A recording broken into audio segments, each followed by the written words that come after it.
నమస్కారం city news కి స్వాగతం ముందుగా ముఖ్యాంశాలు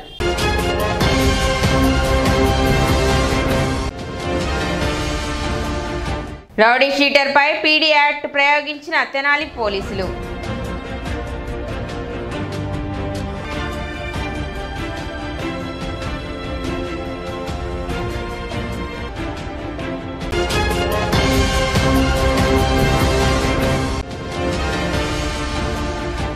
విద్యుత్ బిల్లులు సకాలంలో చెల్లించాలి తెనాలి ఈ చిరంజీవి విజ్ఞప్తి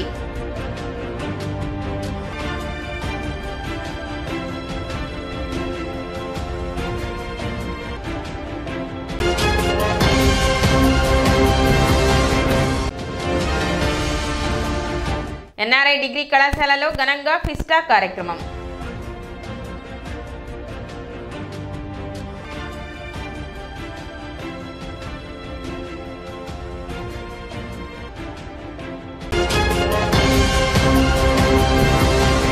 తెనాలి పట్టణంలో ఉన్న రౌడీ షీటర్లు చెడు నడవడిక కలిగిన వారు తమ ప్రవర్తన మార్చుకోకపోతే పీడీ యాక్ట్ పెట్టడం జరుగుతుందని డీఎస్పీ బి జనార్దన్ రావు హెచ్చరించారు. స్థానిక 3 టౌన్లో నిర్వహించిన విలేకరుల సమావేశంలో డీఎస్పీ మాట్లాడుతూ తల్లవరస విజయబాబు అలియాస్ అప్ను అనే రౌడీ షీటర్ పట్టణంలో అరాచకాలు సృష్టిస్తూ ప్రజలను భయాందోళనకు గురి చేస్తూ ఉండటంతో అతనిపై సెక్షన్ 2G ప్రకారం గుండాగా నిర్ధారించి అతన్ని తెనాలి నుండి బహిష్కరిస్తూ అతనిపై ప్రివెంటివ్ డిటెన్షన్ చట్టం నమోదు చేయడం జరిగిందని డీఎస్పీ తెలిపారు.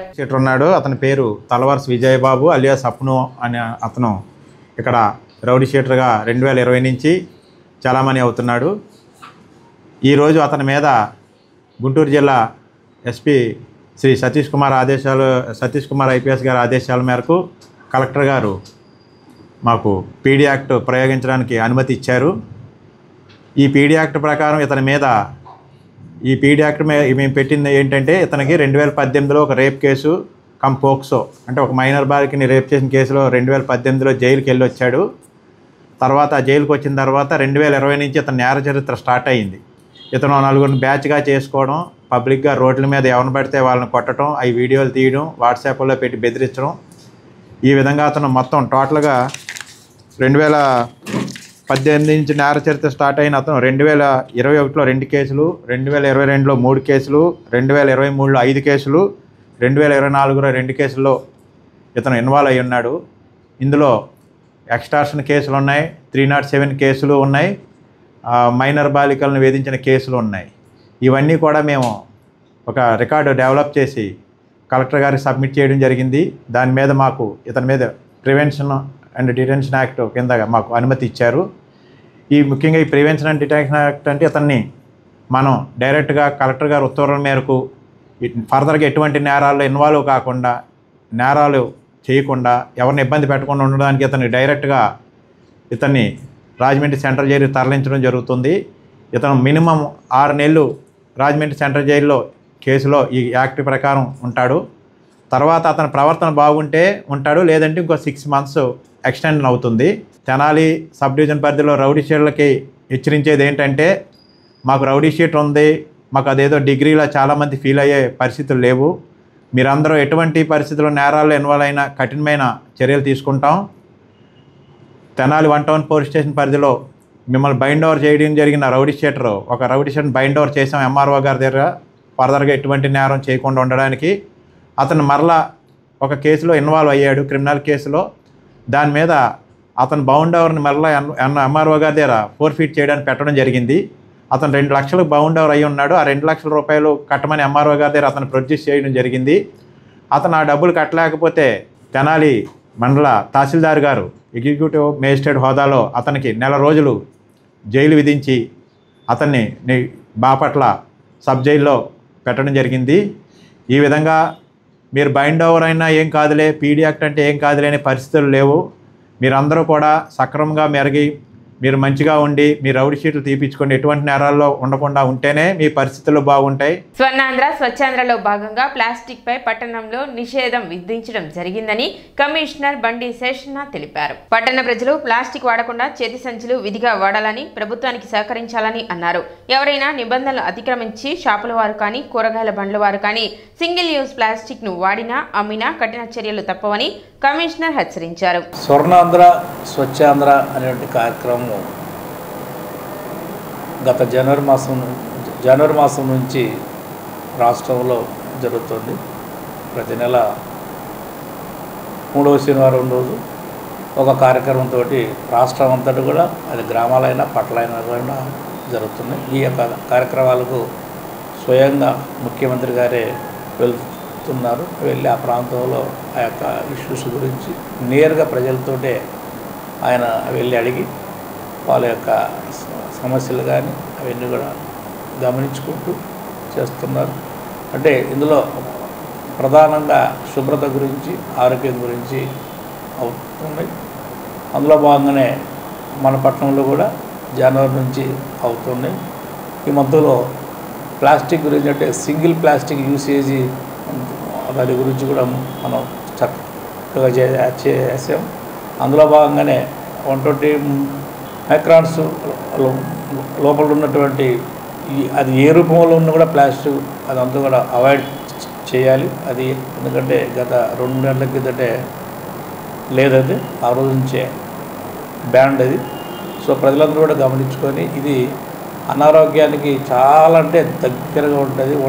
ఈ యొక్క సింగిల్ యూజ్ ప్లాస్టిక్ వాడటం వల్ల రకరకాల జబ్బులు వచ్చేటువంటి స్కోప్ ఉంది. అదేవిధంగా హెల్త్ ఇష్యూస్ వస్తాయి, పర్యావరణానికి చాలా ఆటంకంగా ఉంటుంది. ఇన్ని ఉన్నటువంటి దాన్ని మనం వాడవలసినటువంటి ఆవశ్యకత ఇంకేం లేదు. అందువల్ల అందరూ గమనించుకోవాల్సి అంటే ఓల్డ్ ఈజ్ గోల్డ్ అంటారు. పాత పద్ధతులు ఏవైతే ఉన్నాయో క్లాత్ బ్యాగ్ను వాడదాం, అలాగే ఇంత ముందుకు ఉన్నటువంటి సిస్టమ్స్ ఏవైతే ఉన్నాయో వాటి ద్వారానే మనం మళ్ళీ వెళ్ళిపోయి షాపులకు వెళ్ళినప్పుడు కానీ ఇతరత్ర అవసరాలకు వెళ్ళినప్పుడు కానీ సంచులు వాడితే కనుక మన యొక్క సింగిల్ ప్లాస్టిక్ యూసేజ్ గురించి అవసరం రాదు. సో ప్రజలందరూ కూడా గమనించుకోవాల్సి అంటే ఈ యొక్క సింగిల్ ప్లాస్టిక్ యూసేజ్ గురించి సీరియస్గా యాక్షన్స్ ఉంటాయి. కాబట్టి షాపుల వాళ్ళందరూ కూడా ఈ యొక్క ఏ రూపంలో ఉన్నాడో దీన్ని సేల్ చేయొద్దు అనేసి ప్రతి ఒక్కరు కోరుతూ ఉన్నాం. విద్యుత్ వినియోగదారులు విద్యుత్ బిల్లులను సకాలంలో చెల్లించి విద్యుత్ శాఖకు సహకరించాలని తెనాలి ఈఈ వివి చిరంజీవి విజ్ఞప్తి చేశారు. స్థానిక చెంచుపేటలోని కార్యాలయంలో ఆయన విలేకరులతో మాట్లాడుతూ ఎండలు ముదురుతున్న క్రమంలో వేసవి డిమాండ్ను తట్టుకోవడానికి నూతన ట్రాన్స్ఫార్మర్లు ఏర్పాటు చేయడం జరుగుతుందని చిరంజీవి తెలిపారు. అదేవిధంగా వినియోగదారులు విద్యుత్ బిల్లులు సకాలంలో చెల్లించి సంస్థకు సహకరించాలని విజ్ఞప్తి చేశారు. ఏ సమస్యలు ఉన్నా విద్యుత్ కార్యాలయంలో సంప్రదించి తమ సమస్యలను పరిష్కరించుకోవాలని ఈ చిరంజీవి అన్నారు. ఈ వేసవికాలం వస్తుంది కాబట్టి విద్యుత్ డిమాండు అనూహ్యంగా పెరుగుతుంది.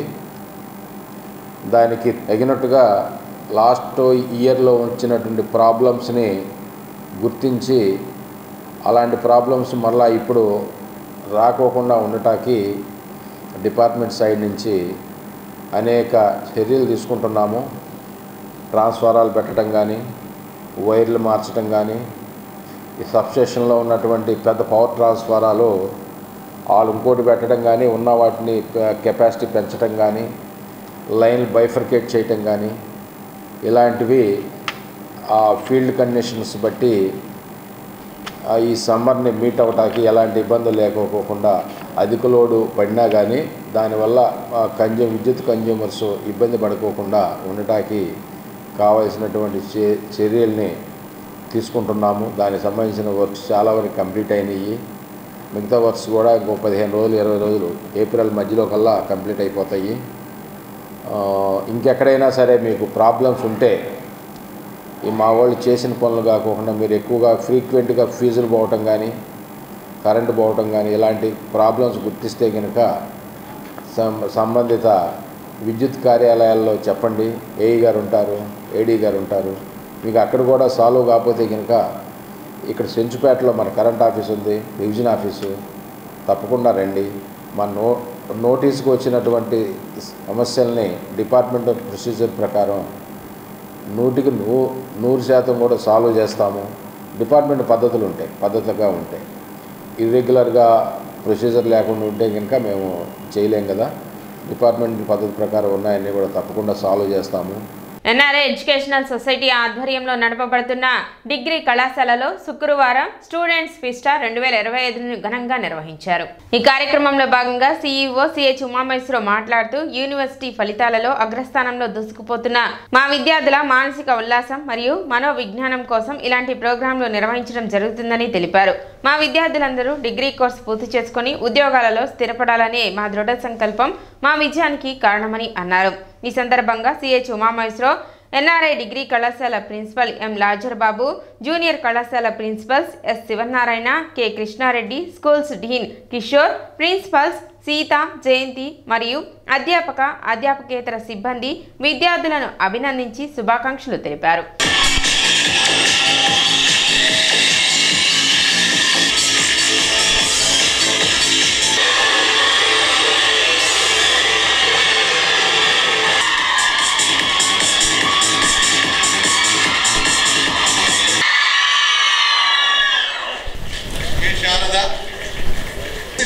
MECS D Ananda R Radhika మరి బెంగళూరులో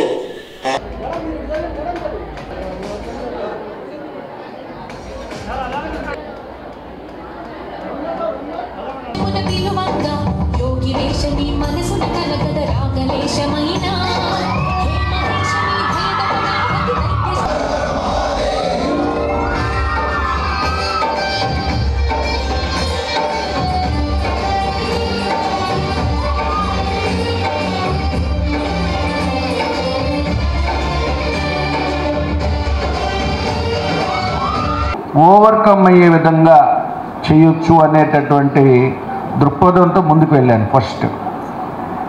అయితే స్టార్టింగ్ ఇయర్ చాలా మినిమం స్ట్రెంతే వచ్చింది.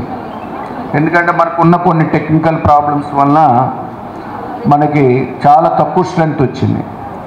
బట్ లాజర్ గారికి ఒకటే చెప్పాను, లాజర్ గారితో పాటు రవీంద్ర గారు అని చెప్పి వేరే ప్రిన్సిపల్ గారు ఉండేవాళ్ళు. మనం అకాడమిక్ బాగా స్ట్రెంగ్తన్ చేస్తే ఆటోమేటిక్గా స్ట్రెంగ్త్ అనేది ఆటోమేటిక్గా అదే వస్తుంది, ఎక్స్పెండిచర్ని ఓవర్కమ్ కావచ్చు అని చెప్పేది.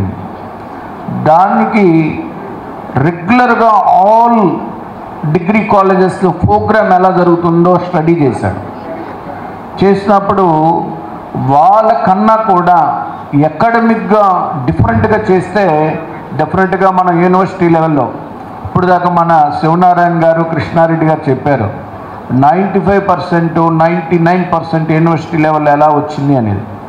అందుకనే ఫస్ట్ మీటింగ్లోనే వీళ్ళకి ఒక ప్రోగ్రామ్ డిజైన్ చేసి ఇచ్చాము.